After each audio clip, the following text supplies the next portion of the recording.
Okay so hello everyone, आशा करता हूँ आप सभी बहुत ही अच्छे से होंगे और आपके एग्जाम की प्रिपरेशन भी काफ़ी अच्छे से चल रही है। मेरा नाम है केतन और आप सभी का रीजनिंग के इस इंपॉर्टेंट लेक्चर में एक बार फिर से बहुत बहुत स्वागत है। एंड हम सभी आज एक नए टॉपिक को शुरू करने जा रहे हैं। ठीक है, आप सभी पढ़ोगे अच्छे से और ब्लड रिलेशन टॉपिक का नाम है। ठीक है, बहुत ही एक अच्छा टॉपिक है। और दूसरी बात आपको ये ध्यान देनी है कि इसमें अभी मैं बेसिकली बेसिक्स पे बात करूंगा ब्लड रिलेशन के, राइट। और इसके बाद क्वेश्चंस की फॉर्म में जो वीडियोस होंगी वो आप तक पहुंचती रहेंगी। ठीक है, लेकिन बात यह है कि ऑफ कोर्स जैसे हर टॉपिक में बेसिक जरूरी है, ठीक है, उसके बाद ही आपको समझ पाते हो कि किस तरह के टाइप्स को हमें कैसे टैकल करना है। तो इस वीडियो में भी सेम है, पहले बेसिक्स पे बात कर लेते हैं, समझ लेते हैं कि ब्लड रिलेशन में क्या क्या इंपॉर्टेंट चीजें हैं जो हमें ग्राउंड लेवल पे समझ में आनी चाहिए। उसके बाद ही फिर हम आगे क्वेश्चंस कर पाएंगे। ओके, तो देखो ब्लड रिलेशन की अगर हम बात करें तो ब्लड रिलेशन में एक हमारे पास ट्री होता है जिसके बारे में भी हम स्टडी करेंगे। कुछ वर्ड्स हैं जैसे पैटर्नल आ गया, मैटरनल आ गया, इनका मतलब क्या होता है ना। जैसे आपने सुना होगा पैटर्नल आंट या पैटर्नल अंकल है, मैटरनल आंट, मैटरनल अंकल, इनका मतलब क्या होता है। ओके, कुछ जनरेशंस पे बात करेंगे। ओके, और इसके बाद कुछ दो रिलेशंस। तो ये सारा का सारा जो है हमारा ब्लड रिलेशन का बेसिक्स है। इसमें ये पूरा क्रक्स होगा। लास्ट में मैं आपको कुछ इंपॉर्टेंट बातें समझाऊंगा, ठीक है, वो बहुत जरूरी है, क्योंकि अगर आपने वो नहीं समझी फिर आगे आने वाली जितनी वीडियोस हैं उसमें फिर आप प्रॉब्लम में रहोगे। तो बेहतर है कि स्टार्टिंग से आपको एंड तक इस पूरे बेसिक्स को समझना है। ठीक है, शुरू करते हैं। देखिए, ब्लड रिलेशन को अगर हम हिंदी में बात करें तो इसको बोलते हैं रक्त संबंध। ठीक है, रक्त संबंध, ये हिंदी वाले बच्चों के लिए होगा। तो रक्त संबंध टॉपिक का नाम है हिंदी में। मैं बेसिकली कहता हूँ खूनी रिश्ते, तो कोई बात नहीं, खूनी रिश्ते ही हैं, रक्त संबंध ही हैं। ठीक है, तो अगर आप अपने संबंधों को और ज़्यादा मधुर बनाना चाहते हैं, उसमें मिठास चाहते हैं, तो कृपया करके इस टॉपिक को ध्यान से सीखेंगे। ओके, चलिए, जनरेशन्स की अगर मैं बात करूं तो हमारे लिए बेसिकली 3 तरह की जनरेशन्स ज़्यादा इंपॉर्टेंट रहती हैं, जिसमें मैं पहली वाली जनरेशन को नाम देता हूं फर्स्ट जनरेशन, सेकेंड जनरेशन और फिर है थर्ड जनरेशन, इस तरह से। हालांकि ये जनरेशन्स आपस में देखा जाए अगर तो चेंजेबल है, मतलब एक जनरेशन दूसरी जगह आ जाती है, लेकिन फिर आप ये मान के चलोगे कि ये जो आप तीनों जनरेशन्स को स्टडी कर रहे हो तो आप फर्स्ट जनरेशन पे हो। ठीक है, जैसे आप हो, मैं हूं, है ना, तो हम सब अभी क्या है, फर्स्ट जनरेशन पे, क्योंकि अभी हम बैचलर हैं, अभी हमारी शादी नहीं हुई। लेकिन मान लीजिए कि अगर कोई ऐसा एस्पिरेंट है, कोई ऐसा स्टूडेंट है जो इस कोर्स को देख रहा है, लेकिन अगर आप मैरिड हैं तो आप मैरिड हैं, स्टिल आप अपने आप को यहीं पे फर्स्ट जनरेशन में ही रखिएगा। ठीक है, तो क्योंकि मैं यहां पर मान के चल रहा हूं कि फर्स्ट जनरेशन में सब बैचलर्स हैं और उसके बाद फिर हम आगे बात करेंगे। ठीक है, अब आप देखो फर्स्ट जनरेशन में कौन कौन आएगा। जैसे मैं हूं, ठीक है, मान लीजिए कि मेरा भाई है, तो अगर मेरा भाई है, मेरा ब्रदर, तो वो मेरे साथ मेरी जनरेशन में होगा। मेरी बहन है तो मेरी सिस्टर मेरे साथ मेरी जनरेशन में होगी। ठीक है, मेरे कज़न, कई बार ध्यान रखिएगा, इंग्लिश ग्रामर में कुछ लोग गलत करते हैं, एरर कर देते हैं, बोलते हैं कि मेरा कज़न ब्रदर है या ये मेरी कज़न सिस्टर है। तो कज़न के साथ कभी भी हम ब्रदर और सिस्टर वर्ड यूज़ नहीं करते, ये इंग्लिश ग्रामर की एक एरर मानी जाती है। ठीक है, और एसएससी ने कई बार 2-3 बार क्वेश्चन तो पूछे हुए हैं सेम इसी पॉइंट ऑफ एरर पे। ठीक है, तो ये ध्यान रखना। तो कजन जो होता है, आपके जो चचेरे भाई, आपके जो ममेरे भाई है ना, मतलब मामा जी की तरफ से, चाचा जी की तरफ से, ताऊ जी की तरफ से जो आपके भाई हैं, वो सारे के सारे कजन जो हैं आपके, वो भी किस में आएंगे बताइए, फर्स्ट जनरेशन में ही आएंगे। ठीक है, और इसके बाद अगर आप बात करोगे फ्रेंड्स पे, तो जो फ्रेंड्स हैं आपके, जो आपके मित्र हैं, तो वो सारे के सारे जो आप देख रहे हो वो भी किस में आ जाएंगे, पहली जनरेशन यानी कि फर्स्ट जनरेशन में आ जाएंगे। अब आप ये मत सोचिएगा कि जैसे आप मान लीजिए कि आपसे कोई बड़ा है, बड़ा मतलब आपकी मम्मी आपकी बहुत अच्छी फ्रेंड है, तो आप ये नहीं कहेंगे कि भाई मैं तो फ्रेंड में अपनी मम्मी को रखता हूं तो मेरी मम्मी यहां पर आ गई, तो ये चीज नहीं है।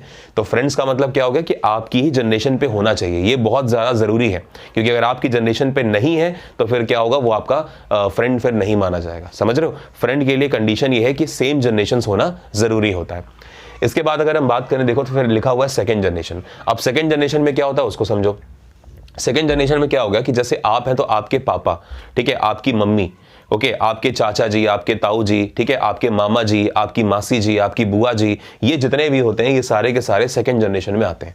ठीक है, इसलिए मैंने यहाँ पे लिख दिया कि अगर आंट है, आंट का मतलब चाची, तो आप चाची ही सोचते हो, ऐसा नहीं है। क्या आंट को हम बुआ नहीं कह सकते? क्या आंट को हम मासी जी नहीं कह सकते? बिल्कुल कह सकते हैं। तो आंट में मैंने इसीलिए यहाँ पे 2 वर्ड्स लिख दिए, एक मैटरनल और एक पैटर्नल।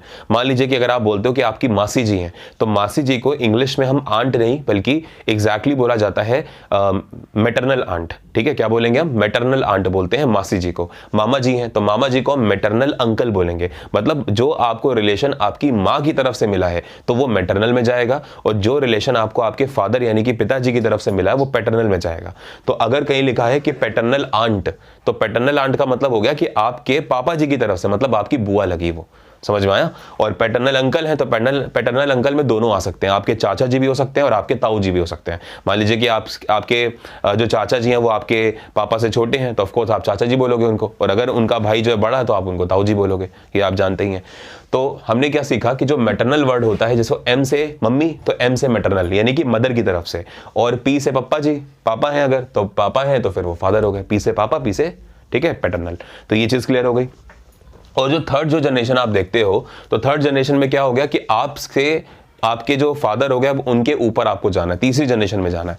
तो ऑफ कोर्स जो आपके ग्रैंड फादर होंगे, आपके जो दादाजी होंगे, ठीक है, आपके जो ग्रैंड मदर हैं यानी कि आपकी जो दादी जी हैं, आपके नाना जी, आपकी नानी जी, है ना, इसलिए मैंने यहाँ लिख दिया नाना नानी दादा दादी। तो नाना नानी को भी हम क्या बोलते हैं, ग्रैंड फादर या ग्रैंड मदर ही बोलेंगे, बिकॉज उसके लिए कोई एक स्पेशल वर्ड नहीं है हमारे पास, समझ में आया।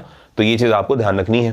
तो अब यहाँ पर क्या हो गया कि ये सारे के सारे जो वर्ड्स होते हैं या ये जितने भी रिलेशंस हैं ये सब थर्ड जनरेशन में। अब अगर इनके भी ऊपर आप जाना चाहते हैं तो एसएससी या और जो अदर गवर्नमेंट एग्जाम्स हैं वो नहीं पूछती।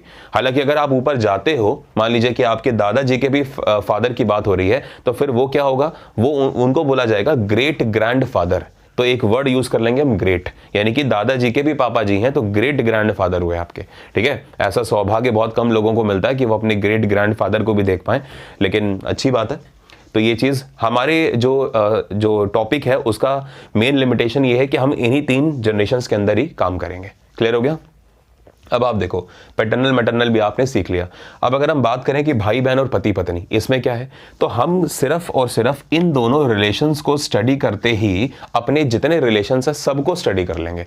बिकॉज इस दुनिया में 2 ही रिलेशन हो सकते हैं, या तो वो भाई भाई का रिलेशन, भाई बहन का रिलेशन, बहन बहन का रिलेशन, मतलब सेम जनरेशन वाला रिलेशन होगा, है ना, और या फिर वो क्या हो सकता है, पति पत्नी वाला रिलेशन होगा, ठीक है। हस्बैंड और वाइफ का वो भी सेम जनरेशन का ही होगा, हस्बैंड और वाइफ जो है वो सेम जनरेशन में ही आएंगे, है ना, और भाई बहन जो है वो भी सेम जनरेशन में आएंगे। समझ में आ रहा है। तो हमें यहाँ पे क्या चीज देखनी है, हमें ये देखना है कि भाई बहन का रिश्ता और जो पति पत्नी का रिश्ता है, इन दोनों को पढ़ने के साथ साथ हम इस जो ब्लड रिलेशन के हमने ट्री की यहाँ बात करी है, इस पे हम अपना काम कर लेंगे। ठीक है, तो इतना तो आपको क्लियर हो गया। अब मैं ट्री के ऊपर बात करता हूं, तो इसके लिए मैं इसको रब करूंगा। उम्मीद करता हूं कि आपने ये सारी की सारी चीजें नोट कर ली होंगी। ओके, चलो, तो जनरेशन्स यानी कि पीढ़ियां जो हैं वो अब आप समझ गए। ठीक है, तो जनरेशन्स में एक बात और आप समझ लीजिए कि अगर कभी भी भाई और बहन है, मान लीजिए कि ए और बी आपस में भाई बहन है, जिसमें से ए जो है वो भाई है, मेल है, बी जो है वो फीमेल है यानी कि बहन है, तो ऐसी कंडीशन में जब भी हमको मेल और फीमेल चाहिए, तो मेल के लिए मैं क्या यूज करूंगा, मेल के लिए मैं एक सिंबल यूज करूंगा जो कि होगा एक स्क्वायर, या फिर आप एक कह सकते हो कि क्वाड्रिलेटरल। तो एक चतुर्भुज के अंदर आप उस पर्सन को डाल देना, एक क्वाड्रिलेटरल के अंदर आप उस पर्सन को डाल देना, तो वो पर्सन क्या हो जाएगा, मेल हो जाएगा। और अगर आप किसी पर्सन को डाल देते हो सर्कल के अंदर, तो वो पर्सन हो जाती है फीमेल। ठीक है, जैसे मैंने कहा कि बी, तो बी को मैंने सर्कल के अंदर रखा ना, तो ये बी जो है फीमेल है। अब अगर ये ए और बी जो है ये दोनों आपस में भाई बहन है, तो भाई बहन के लिए आपको क्या करना है, सिर्फ कनेक्ट करके छोड़ दीजिए, कनेक्ट करके छोड़ दीजिए। अगर आप कनेक्ट करके छोड़ दोगे, दैट मीन्स ये भाई बहन का रिश्ता होगा इनमें। मान लीजिए मैंने कहा कि पी और क्यू आपस में बहनें हैं, तो आप पी लिखो, आप क्यू लिखो, क्योंकि बहनें हैं आपस में तो दोनों को सर्कल्स में रखना पड़ेगा, और अगर सर्कल में रखना है तो फिर दोनों को कनेक्ट करके छोड़ दीजिए, ये आपस में बहनें बहनें हो गई। और अगर मान लीजिए कि आपसे कहा गया कि एम और एन आपस में भाई हैं, तो अगर भाई हैं तो दोनों को क्या होना पड़ेगा, मेल होना पड़ेगा, दोनों को आप स्क्वायर में रखिए, दोनों को कनेक्ट करके छोड़ दीजिए, तो ये रिश्ता हो गया भाई और भाई का। क्लियर है, तो इस तरह से हमने इतनी बात समझ ली। अब मान लीजिए कि आपसे कहा जाए कि ए और बी आपस में पति और पत्नी है, तो अगर पति और पत्नी है तो ऑफ कोर्स ए को पति यानी कि मेल होना पड़ेगा और बी को पत्नी यानी कि फीमेल होना पड़ेगा। तो ऐसी कंडीशन में अगर वो पति पत्नी है तो आप कनेक्ट करके उनको क्या कर दीजिए, क्रॉस। अगर आप कनेक्ट करके क्रॉस कर देंगे तो क्रॉस बताता है कि उनके बीच में मैरिटल रिलेशनशिप्स हैं, यानी कि पति और पत्नी वाले संबंध हैं। क्लियर हो गया। पी और क्यू मान लीजिए कि पति और पत्नी है, तो ऐसी कंडीशन में कनेक्ट करके इनको क्या करेंगे, क्रॉस। लेकिन उसके लिए फिर आपको क्या करना पड़ेगा, किसी एक पर्सन को आपको मेल बनाना जरूरी है, ठीक है। तो हमने मान लिया कि पी जो है वो क्या है, मेल है, तो हमने पी और क्यू को क्या कर लिया, यहाँ पे पति पत्नी कर दिया, ठीक है। ऐसे अगर आप यहाँ पे बनाना चाहते हैं रिलेशन, तो किसी एक को फीमेल कर दीजिए और वो रिलेशन जो है वो स्टैब्लिश हो जाएगा, ठीक है। एक चीज और ध्यान रखिएगा कि सुप्रीम कोर्ट ने मान्यता जरूर दी है, लेकिन हमारे जो कमीशंस हैं उन्होंने मान्यता बिल्कुल नहीं दी। तो अब आप ये मत करिएगा कि सर दो लड़के अगर शादी कर लें आपस में, है ना, ट्रांसजेंडर्स वगैरह, तो वो अपने सिलेबस की बातें नहीं है, प्लीज उसको आप आउट ऑफ द सिलेबस ही रखिए तो ज्यादा अच्छा है, ठीक है। तो ये चीजें आपको क्लियर हो गई होंगी। अब हम क्या करने जा रहे हैं, अब हम क्वेश्चंस को सीखने जा रहे हैं ब्लड रिलेशन के ट्री की फॉर्म में। चलिए, उम्मीद करता हूं कि इतनी बातें आपको यहां तक समझ में आ गई होंगी। अब हमसे कहा गया कि देखो ब्लड रिलेशन का एक ट्री है, एक फैमिली थी, तो उस फैमिली के बारे में ये कहा गया कि उस फैमिली में जो मुखिया है वो है रामलाल और सुनीता। तो रामलाल और सुनीता जो है वो परिवार के सदस्य हैं, मुखिया हैं, सबसे बड़े मेंबर्स हैं। तो रामलाल, ऑफ कोर्स आपको नाम कैसा लग रहा है, मेल वाला, तो ये क्या हो गया, मेल हो गए, और ये क्या हो गई, सुनीता जी फीमेल हो गई। तो इनकी आपस में शादी हो रखी है, बिकॉज कनेक्ट करके क्रॉस बताता है कि आपस में हस्बैंड और वाइफ होंगे। अब आपसे कहा गया कि इनकी आगे 3 संतानें हैं। देखिए 3 संतानें कैसे, 2 बेटे हैं और 1 बेटी है। तो राहुल और करण इनके 2 बेटे हैं और नेहा जो है वो इनकी 1 बेटी है। तो अगर ये आपस में बेटे बेटियां हैं तो ये आपस में क्या हुए, आपस में तो ये भाई बहन हुए, तो इसलिए कनेक्ट करके देखिए छोड़ दिया गया। इतनी बात समझ में आ गई। रामलाल सुनीता आपस में पति पत्नी और इनके ये 3 बच्चे, इतना हो गया।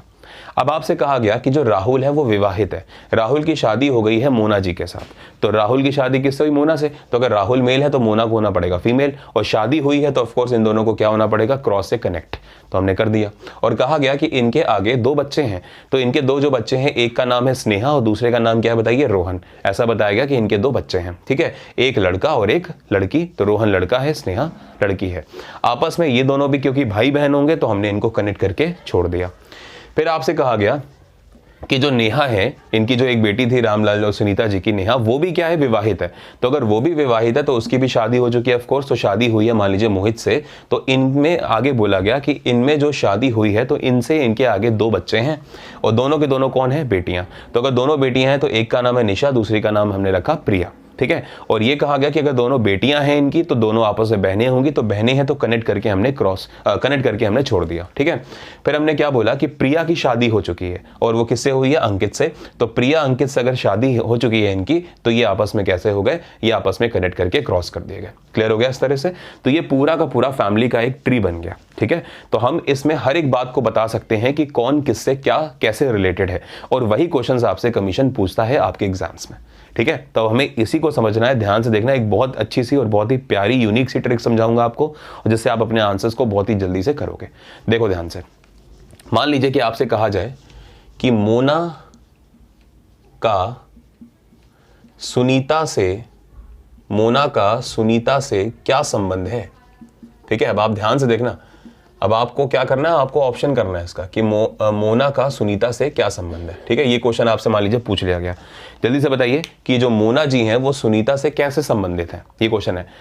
तो उम्मीद करता हूं कि आपने अब तक तो इसका आंसर कर लिया होगा, क्योंकि बहुत ही सिंपल मैंने क्वेश्चन पूछा आपसे। तो हो सकता है कि कुछ बच्चे इसका आंसर कर रहे हो बहू को हम क्या बोलते हैं, डॉटर इन लॉ, है ना। और हो सकता है कि कुछ लोग बोल दें सास, यानी कि मदर इन लॉ। तो अब आप एक चीज को ध्यान से समझेंगे, ये जो हमारे ब्लड रिलेशन में एक वर्ड यूज होता है इन लॉ, ये एक जो इन लॉ वर्ड है, ये आप कभी भी आपकी सेम फैमिली में यूज नहीं करते, ठीक है। सेम फैमिली में ये वर्ड कभी भी यूज नहीं किया जाता। आप अपने कजन को नहीं बोलोगे कि वो मेरा ब्रदर इन लॉ है, कभी भी नहीं बोलोगे आप इसको, ठीक है। मान लीजिए कि आपके चाचा जी का बेटा है ना कोई, तो आप उसको क्या बोलोगे कि मेरा भाई है, कजन है, बस। आप उसको कभी भी इन लॉ में नहीं लेके जाओगे, बिकॉज ये जो इन लॉ वर्ड होता है ये कहता है कि लॉ से, यानी कि कानून से, लॉ से कोई किसी का भाई है, जैसे brother in law, sister in law, है ना, father in law, mother in law, ठीक है। तो वो किसी कानून की वजह से, मतलब किसी एक रिलेशन की वजह से निकाला जा रहा है, लॉ की तरफ से। तो ये हमेशा वर्ड तब यूज होते हैं जब आपके पास एटलीस्ट 2 डिफरेंट फैमिलीज हों, ठीक है, एक फैमिली 1 और एक फैमिली 2। उदाहरण के तौर पे मान लीजिए कि मैं मैरिड हूं, ठीक है, मेरी जो वाइफ है, ठीक है, उनके जो भाई होंगे, तो मेरी जो फैमिली है वो अलग है और मेरी वाइफ की जो फैमिली है वो अलग है। मतलब मेरी वाइफ के जो भाई हैं वो एक फैमिली के हो गए और मैं एक फैमिली का हो गया, तो 2 डिफरेंट फैमिलीज हैं। तो मैं अपनी बीवी के, यानी कि अपनी पत्नी के भाई को क्या बोलूंगा कि भाई ये मेरा क्या है, ब्रदर इन लॉ है, ठीक है। मैं उसको क्या बोलूंगा कि ये मेरा ब्रदर इन लॉ है, साला है ये मेरा, ठीक है। तो क्यों मैंने ब्रदर कजन क्यों नहीं बोला, क्योंकि मेरी सेम फैमिली नहीं थी, इसलिए मैं कजन नहीं बोल सकता। मैं ब्रदर बोल दूंगा तो मतलब मेरा खुद का सगा भाई हुआ, तो वो भी मैंने नहीं कर सकता, ठीक है, क्योंकि मेरे फादर से वो नहीं है, ठीक है। और दूसरी बात क्या होगी कि हमें एक जनरेशन में भी रहना है, तो एक तरह से लॉ कहता है कि अगर आप इसको कजन नहीं बोल सकते, आप इसको एग्जैक्टली ब्रदर नहीं बोल सकते, तो आप इनको ब्रदर इन लॉ बोल दो कि भाई ये मेरा साला है। ऐसे ही वो मेरे को क्या बोलेगा कि वो भी भाई जीजा जी हैं, यानी कि ब्रदर इन लॉ है। समझ में आया? अब आप मान लो कि मेरी एक सिस्टर है, तो मेरी सिस्टर है तो मेरी वाइफ जो है वो मेरी सिस्टर को क्या बोलेगी कि भाई मेरी ननद है ना, और वो क्या बोलेंगे कि भाभी है। लेकिन आपस में फैमिली से अलग हो रही हैं, तो अगर फैमिलीज अलग हो रही हैं तो दोनों एक दूसरे को आपस में सिस्टर इन लॉ बोलेंगे, ठीक है। अब मेरी वाइफ मेरे फादर को क्या बोलेंगी, भाई फादर तो कह नहीं सकते, क्योंकि अगर फादर होते तो भाई सेम ब्लड होता, लेकिन फैमिली डिफरेंट है, तो मेरी वाइफ मेरे फादर को ससुर जी यानी कि फादर इन लॉ बोलेंगे कि भाई लॉ से फादर हैं। समझ में आ गया? तो इस तरह से हमें ये रिलेशंस को स्टैब्लिश करना होता है। तो उम्मीद करता हूं कि ये इन लॉ वाला जो कंसेप्ट है वो भी अब आपको क्लियर हो गया होगा, ठीक है। लेकिन हम आके यहां पर रुके हुए हैं कि हमें इस क्वेश्चन का करना था आंसर, ठीक है। तो इस क्वेश्चन का आंसर कुछ लोगों का आ रहा होगा कि भाई सासू माँ है यानी कि जो है मदर इन लॉ है, और कुछ का आंसर आ रहा होगा डॉटर इन लॉ यानी कि बहू है। तो दोनों में हमें कोई ना कोई आंसर करना है। तो देखते हैं कि इसका आंसर क्या होगा। उससे पहले एक और क्वेश्चन, मान लीजिए कि आपसे पूछा जाए कि रामलाल, ठीक है, रामलाल का निशा से क्या संबंध है, रामलाल का निशा से क्या संबंध है। मान लीजिए ये क्वेश्चन आपसे पूछ लिया गया। अब आप बताओ रामलाल का निशा से क्या संबंध है, ये आपसे पूछा जा रहा है।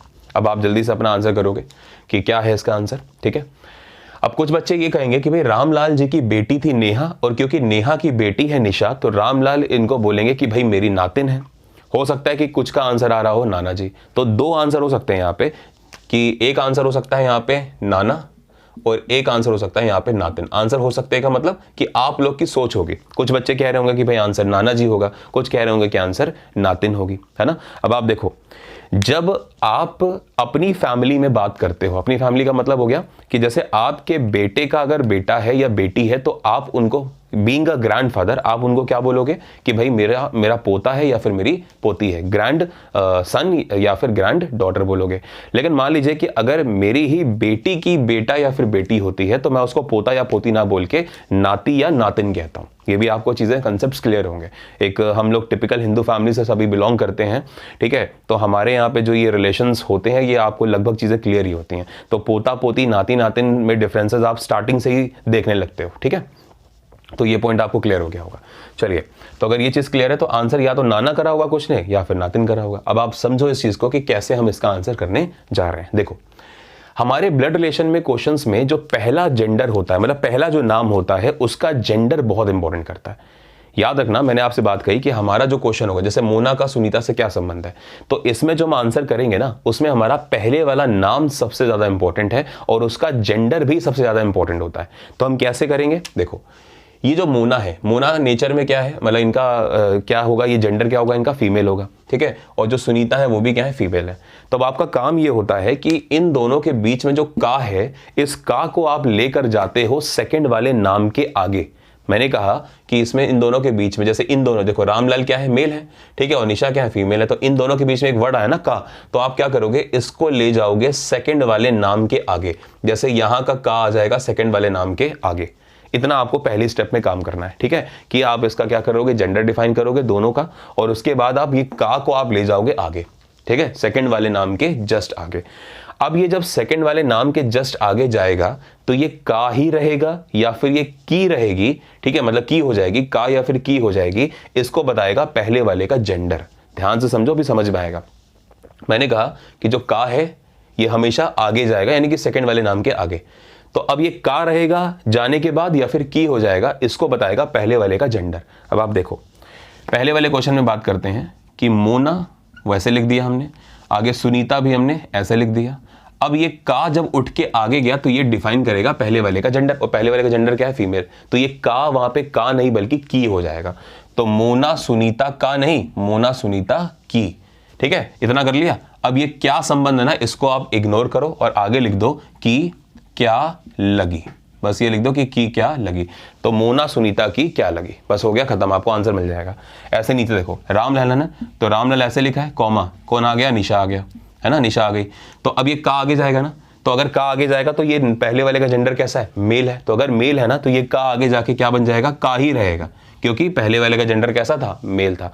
तो रामलाल निशा का, अब ये क्या लगी थोड़ी बोलोगे, क्या लगा, तो रामलाल निशा का क्या लगा। अब आपको अपना आंसर चुपचाप मिल गया होगा कि क्या क्या आंसर्स इसके हो सकते हैं।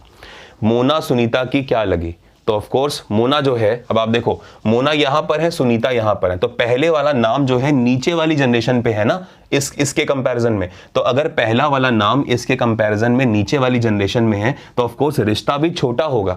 ऐसे भी आप देख सकते हो, रिश्ता भी क्या होगा, छोटा। तो सास तो ऐसे नहीं बोल सकते, बल्कि क्या बोलेंगे, बहू है। तो मोना सुनीता की क्या लगी, बहू लगी, यानी कि आंसर हो जाएगा डॉटर इन लॉ लगी। समझ में आ गया। ऐसे देखो रामलाल निशा का क्या लगा। अब रामलाल पहले वाला नाम ऊपर है और दूसरा वाला नाम नीचे है, तो दूसरे वाले नाम के कंपैरिजन में पहला वाला नाम ऊपर आ रहा है ना, तो रिश्ता भी बड़ा वाला होगा, आपका आंसर बड़ा वाला होगा। तो ऑफ कोर्स नातिन आंसर नहीं हो सकता, बल्कि क्या होगा, नाना जी। तो आंसर हो जाएगा कि रामलाल निशा का क्या लगा, तो रामलाल निशा का नाना लगा। इंग्लिश में हम इनको क्या बोलेंगे, ग्रैंड फादर। क्लियर हुआ। तो इस तरह से हमें ये करने होते हैं। और क्वेश्चन समझाता हूं, एक दो समझो। इससे क्या होगा ना, इससे ये जो दो आंसर्स निकल के आते हैं आपके मन में, वो नहीं निकला करेंगे। ठीक है, इस कंसेप्ट से देखो, मान लो आपसे पूछा गया कि जो मोहित है, ठीक है, मोहित है, मोहित का रोहन से क्या संबंध है, मोहित का रोहन से क्या संबंध है। ठीक है, मान लो ये क्वेश्चन आ गया। तब आप देखो, पहले तो सबसे पहले जेंडर डिफाइन करो। मोहित क्या है, मोहित है बेटा मेल, रोहन भी क्या है, मेल है। तो का जो है वो सेकंड वाले नाम के आगे जाएगा, तो क्या बना, मोहित रोहन का क्या लगा। ये तो बनेगा कि मोहन जो है वो, मोहित जो है वो मोहित जो है वो रोहन का क्या लगा। अब आप देखो, और आंसर होगा पहले वाले नाम के हिसाब से। अब आप देखो मोहित कहां पर है, मोहित रहा ये ऊपर, और रोहन कहां है, रोहन रहा ये नीचे।